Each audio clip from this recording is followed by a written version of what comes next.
Buradi family suicide case दोबारा public discussion में आ गया courtesy a recent docu-series on Netflix. This has once again made us think कि how far is too far when it comes to superstition and blind faith. कि किस stage पर आकर हमारा belief system cynicism में बदल जाता है. Buradi was not a singular incident. It pointed towards the larger malaise of superstitions and blind faith in our society. वो daily नींबू मिर्ची लगाना, बुरी हवा से बचने के लिए तावीज पहनना, वास्तु के हिसाब से घर खरीदना, मन्नतें मांगना, etc. etc. These are just the starters. The list is quite a lavish spread actually. और ये मत सोचना कि educated लोग इन चक्करों में नहीं पड़ते. They in fact are quite a big constituency for India's superstition supermarket. अगर तुम दिल्ली वाले हो तो माता आने का मतलब तो पता ही होगा ना. Not just माताज, बाबाज, Pir बाबाज, Sufi बाबाज, pastors, gurus, pundits, all of them start exploiting our innate desire to seek meaning and salvation and success in our lives. They give quick fix solutions, easy answers to our problems and tell us how to live in otherwise cruel and difficult world.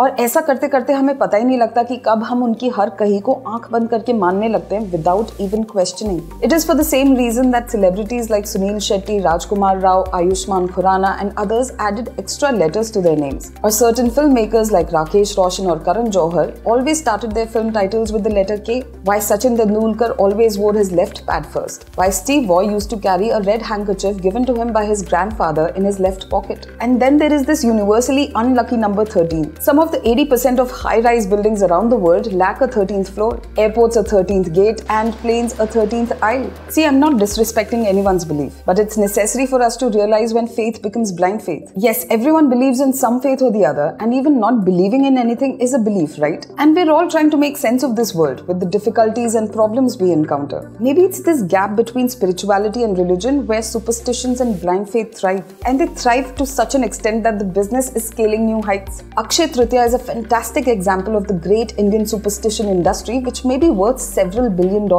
And add to this every bit of astrology, numerology, vastu, pendants, rings, precious stones, sacred threads and yantras that are sold. It's like a parallel universe of trading that no consumer law can ever question. A fantastic business with zero investment, zero laws and amazing returns. You can be a master of astrology or numerology by calling yourself one. Nobody will ever ask you for a certificate or the name of the university where you studied. Interestingly, no Indian law governs this divine space. No questions asked, no peer-reviewed studies, and no need to prove anything to anybody. Just believe and buy. Superstition marketing at its best. But why is it that there are no laws against superstition or blind faith in India? See, any attempt against criminalizing black magic or superstitions get diluted under the garb of hampering societal norms and disrupting age-old beliefs. It took Narendra Dabholkar 18 years to get Maharashtra government to pass an anti-superstition law. Dr. Dabholkar was shot dead on August 20th, 2013 in Pune by 2 assailants. The charge sheet in the case states that Dr. Dabholkar's work against superstition and blind faith was one of the reasons his ideological opponents killed him. See, it's the most difficult task to implement a law banning superstitions in India. None of the political parties are ready to burn their fingers because they don't want to change the status quo. Vote bank ko naraz thodi na kar sakte hain. And it's not just India. China also has a similar penchant for superstitions, which the authorities are now struggling to curb. Since liberalization, China has created a Feng Shui economy. Apparently in China, Feng Shui masters have become the guests of honor of the Chinese elite and people have become psychologically dependent on it. In India, Vastu has made an equally pervasive impact on the psyche of people who are willing to buy irrational suggestions on their bedrooms, doors or kitchens in the hope of warding off evil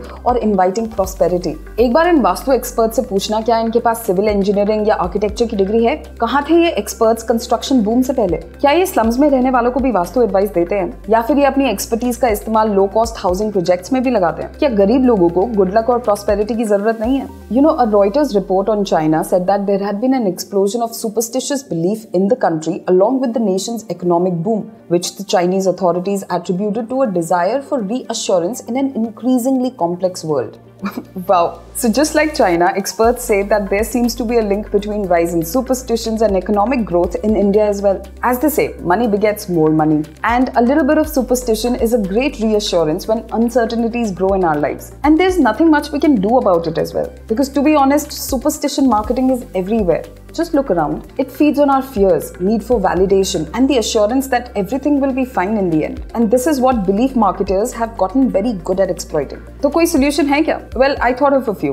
First, let's take the bull by its horns. मतलब कि we need a comprehensive anti-superstition law in the country. Next step, question करना चालू करना पड़ेगा कि इन सब rituals में logic क्या है। इंडिविजुअल लेवल पर ना हमें मेंटल हेल्थ को मेन स्ट्रीम बनाना है। जितने भी टबूज है मेंटल हेल्थ से रिलेटेड उन सबको तोड़ना होगा। एक्नॉलेज करना पड़ेगा कि मदद सबको चाहिए होती है and rather than turning to the supernatural world for it, go to a therapist. Our politicians need to stop appeasing the religious gurus and start holding them accountable for it. And lastly public को educate करना पड़ेगा through various awareness programs, because there is a very thin line between faith and blind faith, belief and superstition. क्योंकि ये सब अगर अभी नहीं किया ना तो we'll keep going down this rabbit hole filled with false promises and hopes and eventually scripting our own collective demise. Yes, I'm thinking aloud, but what do you think? Tell me in the comments below, and for more such videos, keep watching India Times.